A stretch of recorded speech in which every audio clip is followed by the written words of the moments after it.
যখন কেউ বলে যে একটা সময় ছিল রাজাকার এই শব্দটা অনেক দুর্নামের, কিন্তু এখন রাজাকার শব্দটা সম্মানের। আমাদের মসজিদে মসজিদে তাবলিগ জামাতের একটা কার্যক্রম ছিল, যেটা কিন্তু রাজনৈতিক না, এবং তারা খুব সতর্কভাবে রাজনীতি এড়িয়ে চলে। সেই তাবলিগই দুই ভাগে ভাগ হওয়ার পরে, অরাজনৈতিক হওয়া সত্ত্বেও দুইটা ভাগ হওয়ার ক্ষেত্রে দুটাই কিন্তু ইসলামের কথা বলছে, নামাজের কথা বলছে, কিন্তু দুইটা ভাগ হওয়ার ক্ষেত্রে তাদের মধ্যে মারামারি হয়েছে এবং তারা একে অপরকে ধাওয়া পাল্টা ধাওয়া, মসজিদ রক্তাক্ত হয়েছে। বান্ডেল থাকলে প্রতি সেনমানিতে টাকা বাঁচবে। বিকাশ সেনমানি বান্ডেল কিনে জিতুন প্রতি লেনদেনে। আমরা দেখেছি।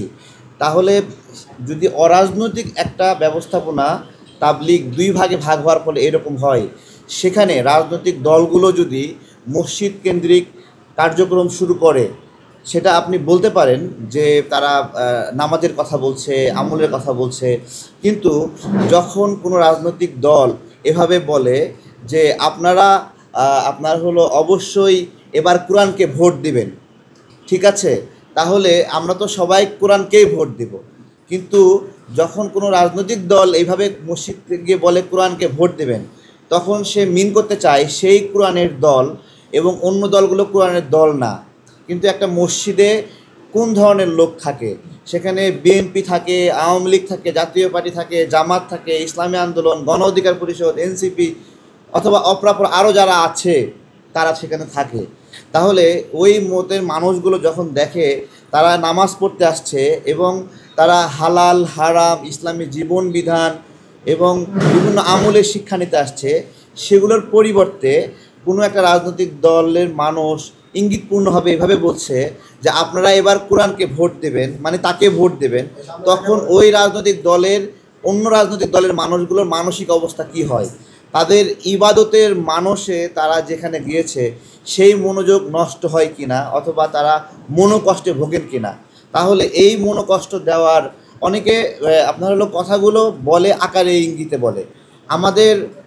আমাদের যে ওয়াজ মাহফিলগুলো হয়, এই ওয়াজ মাহফিলে যখন কেউ বলে যে একটা সময় ছিল রাজাকার এই শব্দটা অনেক দুর্নামের, কিন্তু এখন রাজাকার শব্দটা সম্মানের। আপনাদেরকেই বলছি, ওয়াজ মাহফিলে এই কথাটা শোনার জন্য কোনো মুসলিম নাগরিক গিয়েছে সেখানে যে রাজাকার শব্দটা সম্মানের নাকি অসম্মানের? তো এই বিষয়গুলোই আমাদের হলো কনসার্নের বিষয়। আমরা এটা মসজিদের কথা উল্লেখ করেছি, ইবাদতের জায়গার কথা উল্লেখ করেছি। ঠিক একইভাবে বিভিন্ন ওয়াজ মাহফিলেও কিন্তু একই ঘটনাগুলো ঘটছে। সেখানে গিয়ে কেউ অক্সফোর্ডে পড়ছে নাকি কেমব্রিজে পড়ছে সেই গল্পগুলো শোনাচ্ছে। আমাদের দেশের নাগরিকরা সেই গল্প শুনতে যায়, সেখানে ফুটবল খেলছে না ক্রিকেট খেলছে সেগুলো শুনতে যায়। তো এইগুলো আমরা আবার এরকম আমরা শুনেছি যে এহসান গ্রুপ গোটা দুনিয়ার জন্য রহমত স্বরূপ। এহসান গ্রুপ নামে একটা ব্যবসায়ী প্রতিষ্ঠান। আমাদের মুসলিম নাগরিকরা যারা সেখানে ওয়াজ শুনতে গিয়েছে, সে কি শুনতে গিয়েছে যে কোনো একটা ব্যবসায়ী কোম্পানি সারা দুনিয়ার জন্য রহমত স্বরূপ?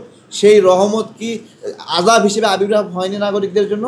এগুলোই আমাদের কনসার্নের বিষয়। আমাদের খুবই খারাপ লেগেছে গত কয়েকদিনে যে মসজিদে রাজনৈতিক সুন্দর একটা আয়োজন করছে, ধরেন 40 দিন নামাজের জন্য সাইকেল উপহার দিচ্ছে বাচ্চাদেরকে, ঠিক আছে, এই যে তাদের একটা রাজনৈতিক উদ্দেশ্য আছে, এই টাকাগুলো তারা ব্যয় করছে কেন?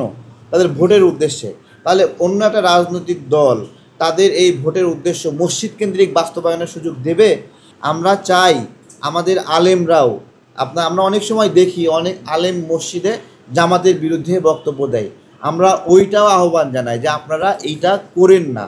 হ্যাঁ, আবার আমরা একটা ভিডিও দেখলাম আমাদের সামনে আসছে, সেই ভিডিওতে এইভাবে আসছে যে একটা জামাত ইসলামের লোক এরকমভাবে তার জেল জুলুমের কষ্টের কথা বলছে দাঁড়ায়। তাহলে যেই মেম্বারে দাঁড়ায় একজন জামাতে ইসলামের লোক তার জেল জুলুমের কথা বলছে, সেই একই মেম্বারে একজন বিএনপির লোক তার জেল জুলুমের কথা বলার অধিকার রাখে। তাহলে আমাদের মসজিদের এই মেম্বারটা জেল জুলুমের কষ্টের কথা শোনার কোনো প্ল্যাটফর্ম, সামাজিক যোগাযোগ মাধ্যম আছে, ফেসবুক আছে, আপনারা কাজ করেন, বড় করে প্যান্ডেল বানান, সেই প্যান্ডেলে লেখেন আপনারা। আর যে সকল ওয়াজ মাহফিলে আপনারা উদ্দেশ্যপূর্ণভাবে রাজনৈতিক কৌশল নিয়েই আগাবেন, ওগুলোতে আপনারা লুকায়ে এই এলাকার জনগণ এরকম নাম দেন কেন?